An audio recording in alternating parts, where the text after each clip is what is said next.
Okay. Also interesting, because we're going to get back now a little bit to transport and, the idea of how do you know if something you've shipped has been shocked.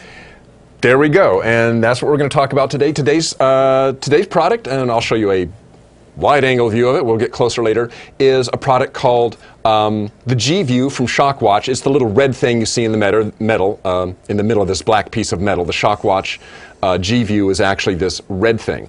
The purpose for it is one of the problems that we have when you ship delicate instruments. Let's say we ship something from here, like our video broadcast equipment, which we ship to remote sites. It gets there and maybe it's broken. Well, was it damaged when it was picked up at our loading dock? Was it damaged in transit when we ship via FedEx or UPS or DHL or a regular freight company? Was it damaged when it arrived at the other end? You don't know. All you know it was damaged. Shock labels will tell you that it was shocked, but they don't tell you when and where. This, the Shockwatch G-View, and now we can go over to our, let me pop it under the camera here. The Shockwatch G-View does just that. This little device right here has an impact sensor in it that works in both X, Y, and Z axes. It also has a temperature sensor. And you can program this for limits so that if those limits are exceeded, then it will produce a timestamp, a date and time that is stored along with the temperature and the shock that experience that went beyond the limits. Now, we wanted to test this out. So, Daniel, if you can run a little B-roll here. A little video. We were in recently at Hexagon Metrology in Rhode Island. Just happens to be where Shockwatch is located. And so we said, hey guys, come out, install one of these things. We want to try it in our equipment and see how this puppy actually works.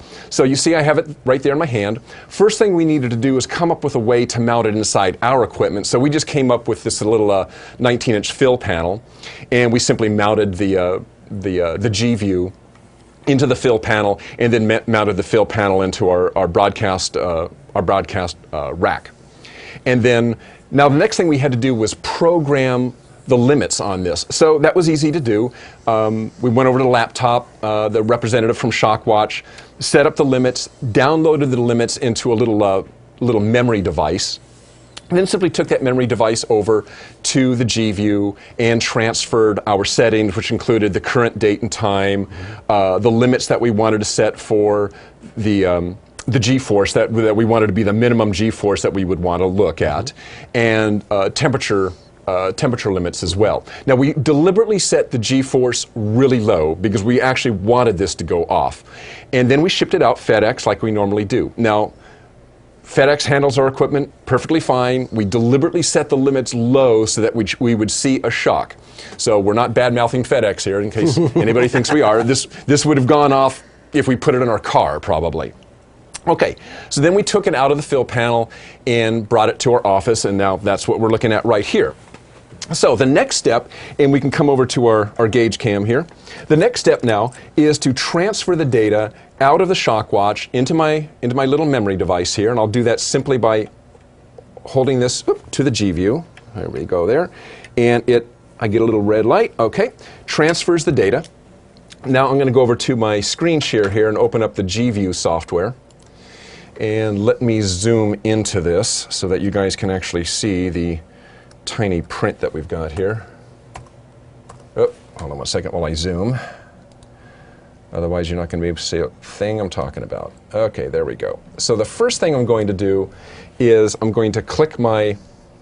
Oh, I'm sorry. Left out one step. Come back to the gauge cam here.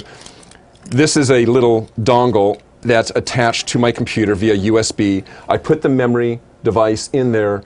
Now I'm ready to download the data from this memory device that already sucked the data out of the G-View, and now we're going to download it into the laptop, come back to our screen share. I click my I button, and I click download, and I don't need to leave a note. I'll just say OK, overwrite it, yes, overwrite it. Okay. Now the data has been downloaded into my Shockwatch software. And we can see, center this on the screen, you can see on the left-hand side, there's several timestamps. That is when either temperature or shock exceeded our limits. Now, we set the temperature limits really high, so we never got a temperature a temperature alarm, but we did get several shock alarms.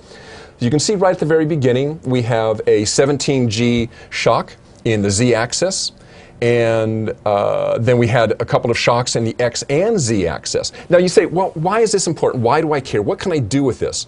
Well, let's go back and let's look at, first of all, let's look at this 414. April 14th at just after midnight, about quarter after midnight on the 14th, where we exhibited a really high shock, 27 Gs in the Z-axis, 16 Gs in the X-axis. I'm going to now pull up my tracking information from FedEx. Now remember, this was deliberately set so that they would go off. So again, I'm not bad-mouthing FedEx here.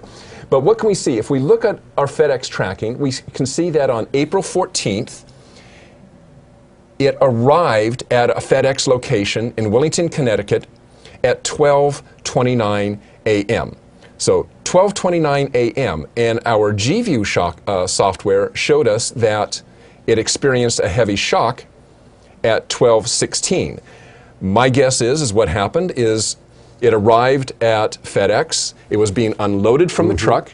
That's typically loading and unloading is where you get these shocks. This is when the stuff is kind of thrown at each other. It's kind of jammed into the truck. This is where stuff impacts each other, right? And that's probably where it was taken off the truck, brought down, put onto the concrete before its arrival scan was done. So that's why these two times really line up. And by the way, I see the same thing when it arrived in Sacramento. So this kind of makes sense. We know that when it's being shipped, it's in the truck, it's pretty safe. These are all air ride trucks and stuff. Sure. Probably nothing going on there. It's when it reaches the distribution centers, that is when there's the chance that something might be dropped or a lot of impact can happen. Now, here's what was really cool. I sent this information back to the folks at Shockwatch and said, so give me a little interpretation. Now they did give me actually quite a bit of interpretation, but let's go to a slide here. They gave me actually interesting little bit of information. This is part of the analysis. This is part of something that Shockwatch would do for anybody. They wrote here, during loading, it appears the case was slammed up against other products with the primary force in the Z-axis and the secondary force in the X-axis. In this instance, the case... Zoom out, by the way, Dirk. What's that? Zoom oh, out. I'm sorry. I'm all zoomed in there, aren't I? Sorry about that, folks. Let folks read it. I'm sorry to bust up on you, but I wanted to make sure people could read that. Hold on one second. Let me zoom out so you can see what I'm doing here. Okay, there we go. Go back. Much better. A little bit better. Into our slide here. Hold on one second. And we'll go back into our slide. Yeah, because this slide is actually, this explanation is actually pretty important. During loading, it appears the case was slammed up against other products with the primary force in the Z-axis, secondary force in the X-axis. In this instance, the case could have been forced up against other products on its wheels, or if it was laid down, which we know does happen, on its side, it was dropped hard while being pushed up against other items. During unloading, the forces were primarily in the Y-axis and secondary forces in the Z-axis. Again, if it were on its wheels, the primary Y-axis would have been a drop. So the thing that's really cool about this particular product is you do get this timestamp. Now, if you have to go back to the freight organization, you've got some proof. If there was any damage, for instance, if the thing had been damaged, I could have gone back to FedEx and said, look guys, we have this monitoring thing on there. You can tell from this exactly where this thing was when it got damaged. It wasn't damaged on our loading dock, wasn't damaged when we rolled it into the office, it was damaged at a distribution center.